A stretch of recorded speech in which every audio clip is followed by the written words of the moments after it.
Guyyaa isaa 6 irratti haleellaan kan eegale. Haleellaa kanaan kan miidhaman namoota nagaa gabaa keessa turanidha. Ani yeroos mana karambullaan ture. Kafaa'uun ataatamaan mootummaan waloo hundirmaachisuu akka hundeeffaman gaafatan. Kanaaf oduu dabalataa nu waliin turaa an Asli Galgalooti.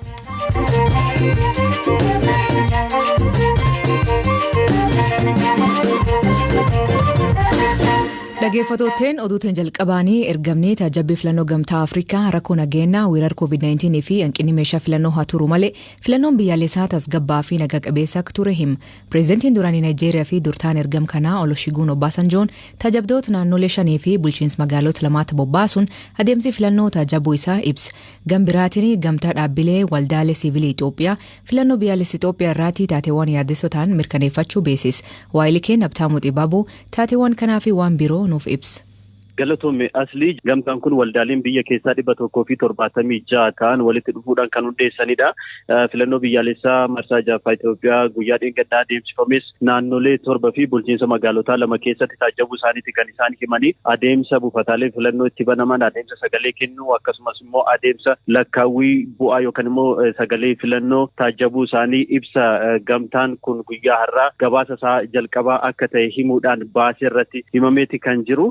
Gamtaan waldaalee dhaabbilee siviilii Itoophiyaa filannoof jedhamu kun naannolee 7 fi bulchiinsota magaalaa 2 keessatti jechuudha. Taajabdoota 2,200 ta'an bobbaasee buufataalee filannoo 2,000 ol irratti daawwannaa fi taajabbii taasisuu isaaniiti kan hime. Taajabdoota 2,200 bobbaasee kunneen keessaa 97 kan ta'an buufataalee filannoo keessa seenanii akka taajaban akka heeyyamameef kanaaf 300 garuu dhorkamuu isaaniiti kan hime. Buufataalee 2,000 ol inni daawwate yookaan taajabe keessaa buufataaleen filannoo 92 seeraan ala bifa ta'een yookaan immoo akkaataa seerri filannoo biyyattii eeyyamneen gamoowwan waajjiraaleen poolisii kaampiiwwan waraanaa akkasumas immoo waajjiraaleen paartilee siyaasaa keessatti argaman keessatti kan hundeeffaman ta'uu isaati kan hime. Gama biraatiin immoo buufataalee filannoo 99 ol kan ta'an jechuudha. Wayita adeemsi sagalee kennuu eegalamutti saanduqni yookaan korojoon waraqaan filannoo keessa kaayamu duwwaa ta'uunsaa erga mirkanaa'ee booda saamsamee adeemsi sagalee kennuu eegalamuu isaati kan hime. Gama biraatiin immoo keessattuu duulana filadhaa wajjin wal qabatee rakkoo taajabuu isaas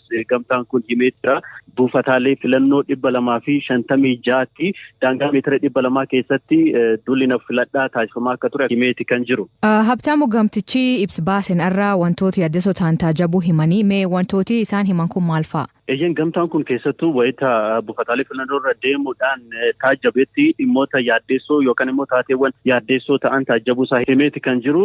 338 qulqulleessuu fi mirkaneeffachuu isaati kan hime. Keessattuu taateewwan yaaddessoo gamtaan kun taajabeera jedhee inni tokko hanqina meeshaalee filannoo wajjin kan wal qabatudha. Kana malee immoo taajabdoonni akka hin taajabne iddoowwan itti dhorkaman jiraachuu isaaniiti. Kana malee immoo namoonni buufataalee filannoo keessatti argamuu hin qabne wayita sagaleen kennamutti buufataalee filannoo keessatti argamuun isaaniitis dhimma yaaddeessaa tokko akka turedha kan hime. Kana malee immoo wayita sagaleen kennamuu filattoota irratti sosodaachisuun fi qolcollaan akka mudatees gamtaan kun himeeti kan jiru. Iddoowwan gamtaan kun akka fakkeenyaatti kaase keessaa tokko naannoo Amaaraatti. Naannoo Amaaraa keessatti taajabdoonni gamtichaa iddoowwan tokkotti jechuudha buufata filannoo keessatti bulchaa aanaa fi hojjettoonni waajjiraalee gandaa biroo argamuu isaaniiti kan hime. Kanaan alatti immoo keessattuu naannolee Gaambeellaa fi Amaaraa iddoowwan muraasatti jechuudha miseensonni paartiilee siyaasaa filattoota akkasumas immoo raawwachiistota filannoo sossodaachisaa akka turanis taajabdoonni isaa gabaasuu isaanii gamtaan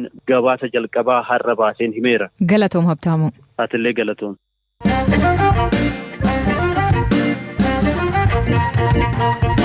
Naannoo Tigraay magaalaa Gogaa jedhamtuutti haleellaan xiyyaaraa lubbuu namoota hedduu galaafattee namoota hedduu miidhuu kanneen ilaan argine jedhan BBC'tti himan.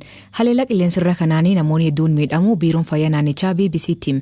Raayyaan ittisa biyyaa namoota nagaa irratti haleellaa raawwachuu mormachuun haleellaan qilleensarraa shororkeessota balleessuuf taasifamee jedhu. Lafa gabaa Togogaa jedhamtu magaalaa Maqaleerraa kiiloomeetira 25 fagaattee argamtutti haleellaan boombii kan raawwate. Wayita haleellaan kun raawwatu namootni hedduun gabaa keessa akka turan kanneen haleellaa kanaan miidhaan irra gahe hospitaala Aayidar magaalaa Maqaleetti yaalamaa jiran BBC'tti himaniiru. Gabaa keessa nama hedduutu ture. Guyyaa isaa 6 irratti haleellaan kan eegale. Haleellaa kanaan kan miidhaman namoota nagaa gabaa keessa turanidha. Ani yeroos mana karambullaan ture. Akkuma haleellaan eegaleen fiigeen ba'e. Yoon ba'u namoota kukkufan hedduun arge. Nama miidhames kan du'es argeera. Anis otuman fiiguun rukutame. Gara Maqalee kanan dhufe konkolaataadhaanii jedha. Mucaan ganna 16 haleellaa kanaan akka miidhame dubbatu. Miidhamtuun biraa harka isheerra rukutamte hospitaala Aayidaritti yaalamaa jirtu haala ture akkasiin ibsiti. Kanan rukutame harka koorra. Haleellaan kan raawwatame gabaa walakkaatti. Halkan meeshaa waraanaa gurguddaan dhukaafamaa ture. Haleellaan qilleensarraa garuu guyyaadha kan eegale. Namoota hedduu miidhaan irra ga'e argeera. Namootni qaamni isaanii ciccitee bifa isaanii addaan baasuun ni rakkisa ture. Anis battala rukutame naasuun of wallaaleen ture. Jiraattota baadiyyaa naannawaa san jirantu dhufee nu kaase.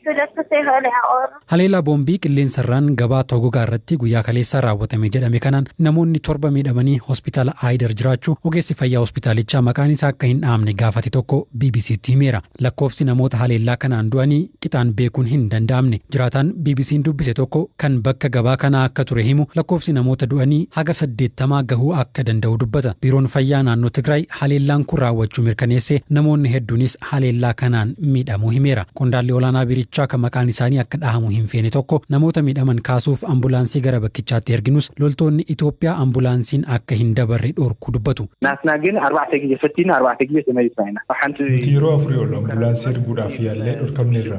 Al tokko ambulaansiitti waan dhukaafameef ofirra deebi'uuf dirqamneerra. Kan dhorkaa jiran loltoota uffata raayyaa ittisa Itoophiyaa uffatanidha. Naannoo irraa xalayaa fidaa nuun jedhu.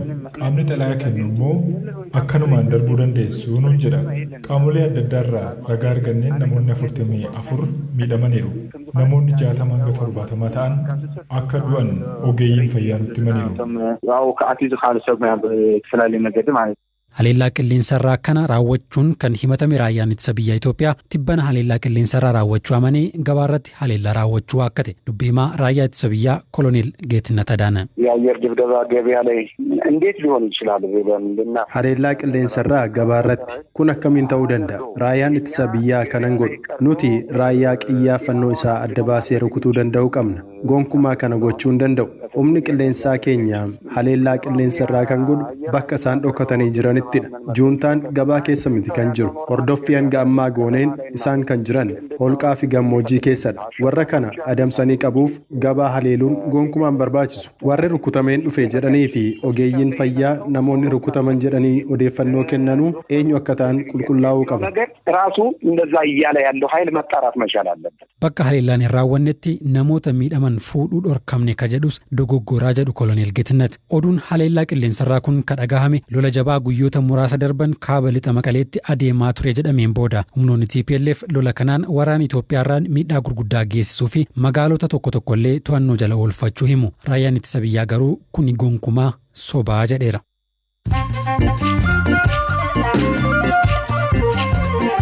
Dhageeffatooteen amma oduu gabaabaa addunyaa isanii dhiyeessaa jalqabaanii koongireesiin federaalaa Oromoo kafaa'uun filannoon haqaa fi hirmaachisaa hin taane dimokiraasii fiduu hin danda'u jechuun filannoon bilisaa haqa beessaa fi fudhatamummaa qabu waggoota keessatti gaggeeffamuu gaafatan.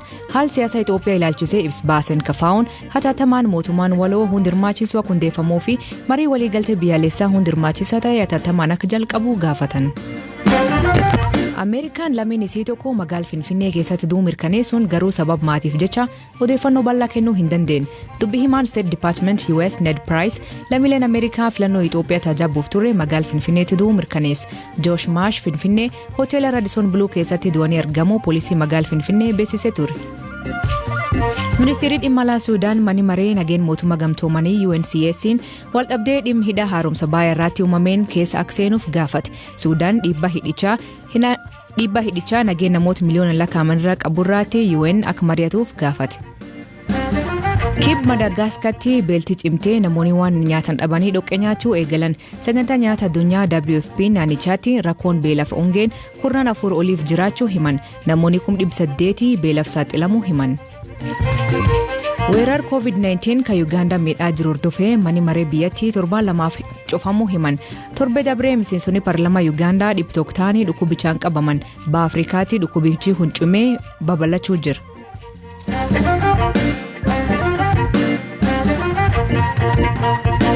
Qondaalii adda bilisummaa Oromoo Yaasoo Kababaa waggoota lamaaf erga hidhameen booda kalee mana hidhaa irraa bilisaan gadhiifame. Erga Abiy Ahmad aangoota dhufee dhaabaa baa'oo Daawud Ibsaan hooganamu waliin gara biyyaatti kagalee Yaasoon onkulees bar dabree hidhame.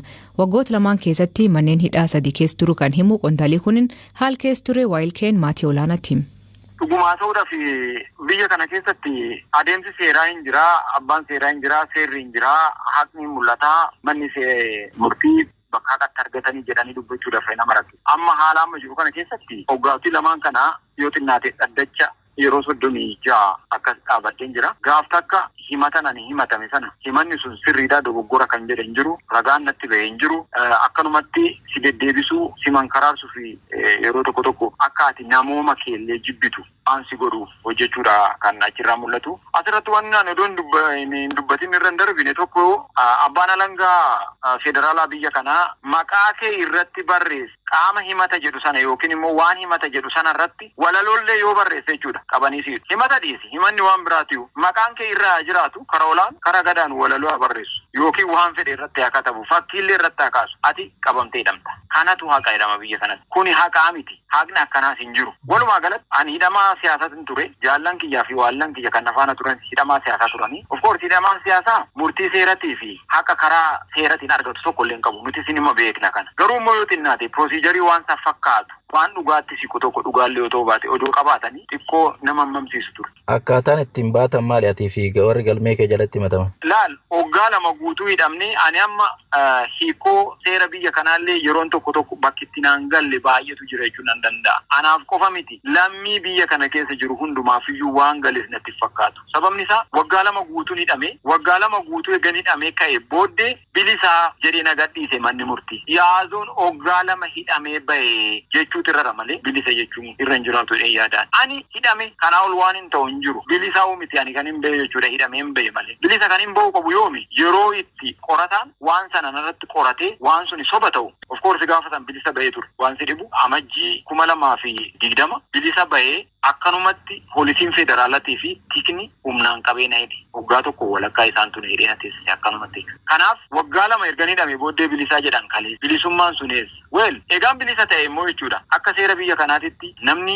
yeroo qorannooti ol darbee akkanumatti hidhame sun sila beenyaa argachuu qaba ture. Beenyaan bakka hin jirretti hidhamanii ba'anii namni hundumtu jechuudha. Ana dabalatee namni hundumtu hidhamee ba'e malee namni bilisa ba'e hin jiru. Isaaniyyuu hin kaanfatani bilisa baatee ugguu jedhan. Kan hidhamne sun immoo maalitti akka lakkaamu naan gallee inni haa'u. Uummattoonni siin jedhu bilisa baatan jedhanii nu gadhiisanii akkaataan itti gadhiifamne akkana. Amma ba'uu keetiin miira akkamii qabda waa'ee gabaatee booda ba'uu keetiin waan sitti dhaga'amu maali kara fuulduraallee karoorri kee maal? Fiilingiin ani qabu wanti kun gaafaman qabsootti dabalamu wanta akkanaa kun akka jiru waan hin beekuuf itti amanees waan hin dhaqeef dararaa kamiyyuu bardaniin gama kanaan dhufu kamiyyuu nurra ga'uu akka danda'u anii fi jaallan kiyya waayillan kiyya hundumtuu amanne waan